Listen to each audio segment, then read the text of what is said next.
इथं असताना प्रत्येक खेळाडू, मी खेळाडू का म्हणतोय कारण यांना स्वतः दत्तक घेतलं जाणार आहे का यांचं कौशल्य पाहून आणि ही नस तुम्ही ओळखली आहे त्यासाठी एकदा जोरदार टाळ्या इम्रान भाईंसाठी आपण वाजूयात. कारण कार्यक्रम फक्त इथं संपलेला नाही आहे. इथून जेवढे 20 परफॉर्मन्स जेव्हा कलाकार आमचे जर पुढच्या एल्प्रोमध्ये तिथं परफॉर्मन्स करतील तर मला वाटतं भाई विनर कोण असेल माहीत नाही, पण आपण कार्यक्रमामध्ये विजयी झालो असं मला वाटतं. यानंतर मी आदरणीय सुनील भाऊंना विनंती करतो, प्रदेशाध्यक्ष राष्ट्रवादी विद्यार्थी काँग्रेस महाराष्ट्र प्रदेश सुनील भाऊ गव्हाणे आपण सर्वांना संबोधित करायचे, त्यांचं देखील जोरदार टाळ्या वाजवून आपण या ठिकाणी स्वागत करूयात. यानंतर सुनील भाऊ. हॅलो.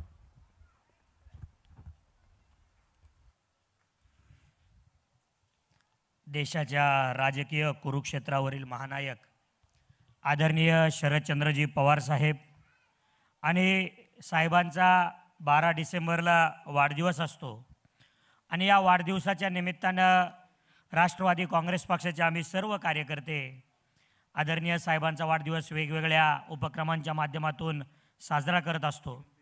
वर्षभर युवकांचे प्रश्न असतील, विद्यार्थ्यांचे प्रश्न असतील किंवा इतर समाजामध्ये वेळोवेळी उद्भवणारे ज्या काही अडचणी असतील, या अडचणींच्या बाबतीत, या प्रश्नांच्या बाबतीत सातत्याने आंदोलनं असेल, मोर्चे असेल, हे तर आम्ही सर्वजण सातत्याने करतोच. मात्र साहेबांच्या वाढदिवसानिमित्त विविध सामाजिक उपक्रम असतील किंवा सांस्कृतिक उपक्रम असतील, हे देखील सातत्याने गेले कित्येक वर्ष आम्ही सर्वजण करतो. आणि तोच विचार घेऊन राष्ट्रवादी युवक काँग्रेसतर्फे संबंध महाराष्ट्रामध्ये 12 डिसेंबरपासून शरद कला क्रीडा महोत्सवाचं आयोजन करण्यात आलं. आणि या महोत्सवाच्या अंतर्गत महाराष्ट्रातल्या प्रत्येक जिल्ह्यामध्ये काही ठिकाणी क्रीडा स्पर्धा झाल्या, काही ठिकाणी डान्सच्या स्पर्धा झाल्या, काही ठिकाणी क्रिकेटच्या स्पर्धा झाल्या. अशा वेगवेगळ्या स्पर्धांच्या माध्यमातून आदरणीय साहेबांचा वाढदिवस साजरा करण्यात आला.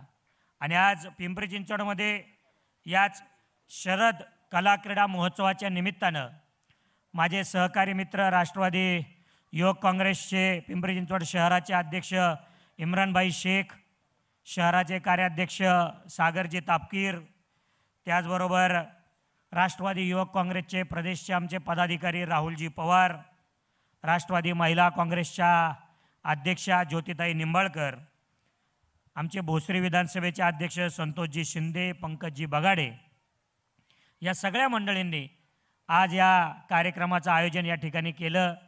या कार्यक्रमाच्या आयोजनासाठी आमचे मार्गदर्शक आणि राष्ट्रवादी काँग्रेस पक्षाचा बुलंद आवाज आणि मगाशी एक नवीन उपमा आमच्या सरांनी दिली, निष्ठा, याचं दुसरं नाव म्हणजे महबूबभाई शेख. असे आमचे सहकारी मित्र मोठे भाऊ महबूबभाई शेख. आजच्या कार्यक्रमाला आवर्जून उपस्थित असलेल्या विश्रांतीताई पाडाळे, या शहरामध्ये कामगार चळवळीमध्ये प्रामुख्याने ज्यांचं नाव घेतलं जातं असे कामगार नेते नखाते साहेब, काशीनाथ भाऊ नखाते, अनिल भाऊ भोसले, सचिनजी निंबाळकर, आमचे राष्ट्रवादी युवक काँग्रेसचे औरंगाबाद शहराचे कार्याध्यक्ष फारुखजी शेख, अनिलजी भोसले, संतोषजी माळी, राजूभाऊ हरगुडे, त्याचबरोबर शोभाताई साठे, आमच्या राष्ट्रवादी युवती काँग्रेसच्या पुणे जिल्ह्याच्या पदाधिकारी आणि सर्वच व्यासपीठावरील मान्यवर आणि उपस्थित बंधू भगिनींनो, आपल्याला माहिती आहे की आदरणीय शरदचंद्रजी पवार साहेबांनी ज्या ज्या क्षेत्रामध्ये लक्ष घातलं त्या त्या क्षेत्राचं सोनं झालं. एक काल्पनिक दगड लहानपणापासून आपण सर्वजण वेगवेगळ्या गोष्टींमध्ये वाचतो, त्या दगडाचं नाव आहे परीस. आणि हा परीस जर, या परिसाचा जर लोखंडाला स्पर्श झाला तर त्या लोखंडाचं सोनं होतं, अशी एक कथा आहे. मात्र आमच्यासाठी आदरणीय शरदचंद्रजी पवार साहेब हे या परिसाच्या पेक्षाही पलीकडचे आहेत. कारण परिसाचा स्पर्श फक्त लोखंडाला झाला तरच ते लोखंडाचं सोनं होतं. मात्र आदरणीय पवार साहेबांनी या देशामध्ये आणि राज्यामध्ये ज्या ज्या क्षेत्रामध्ये लक्ष घातलं, मग ते कृषी असू द्यात, औद्योगिकीकरण असू द्यात, महिलांचे प्रश्न असू द्यात, सांस्कृतिक प्रश्न असू द्यात, क्रीडा असू द्यात, या सगळ्या क्षेत्राचं सोनं करण्याचं काम आदरणीय शरदचंद्रजी पवार साहेबांनी केलं. आणि मग हाच धागा पकडून या शहरामध्ये एक सांस्कृतिक चळवळ उभी राहिली पाहिजे. खरं तर पिंपरी चिंचवड शहर म्हणजे महबूबबाई आमचं कामगार नगरी म्हणून ही ओळखली जाते.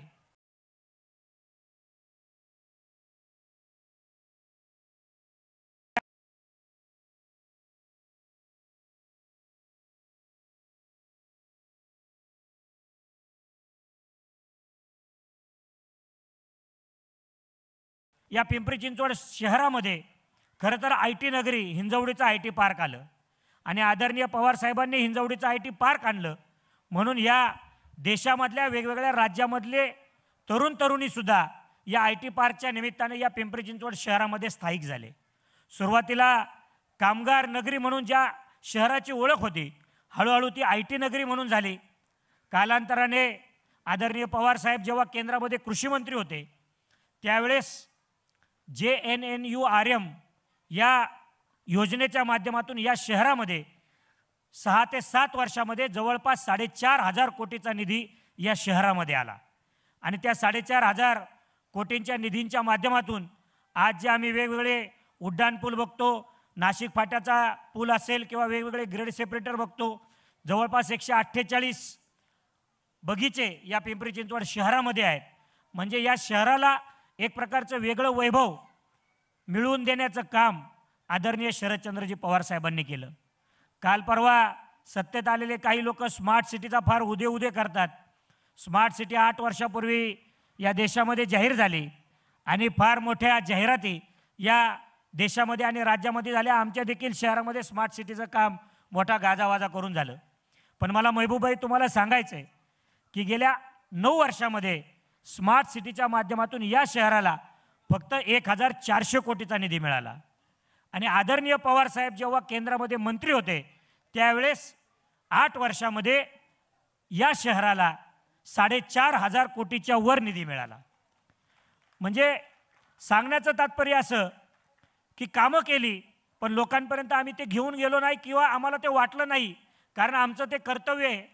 या भावनेतून या शहरासाठी आदरणीय शरदचंद्रजी पवार साहेबांनी काम केलं आणि तोच वसा आणि वारसा कामाचा घेत असताना या शहराची ओळख मी जे सांगत होतो, कामगार नगरीपासून IT नगरी झाली, IT नगरीपासून एक विकसित शहर पिंपरी चिंचवड म्हणून व्हायला लागलं आणि आज पुण्यापेक्षा नाशिकपेक्षा पिंपरी चिंचवड शहरामध्ये राहायला लोक प्रेफर करतात आणि या शहराला कुठेतरी सांस्कृतिक वारसा देखील लाभला पाहिजे म्हणून आदरणीय पवार साहेबांच्याच अध्यक्षतेखाली काल परवा या शहरामध्ये नाट्य संमेलनाचं मला वाटतं अखिल भारतीय नाट्य परिषदेचं अधिवेशन या शहरामध्ये झालं आणि आज राष्ट्रवादी युवक काँग्रेसच्या माध्यमातून आम्ही डान्सच्या स्पर्धा या ठिकाणी घेतोय.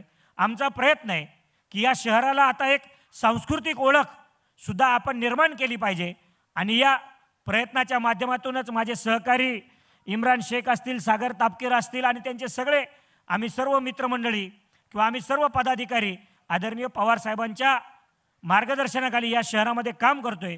येणाऱ्या काळामध्ये या कामामध्ये आम्हाला तुमचा सुद्धा सहभाग तेवढाच महत्त्वाचा आहे हा आशावाद या ठिकाणी मी व्यक्त करतो आणि थांबतो. धन्यवाद.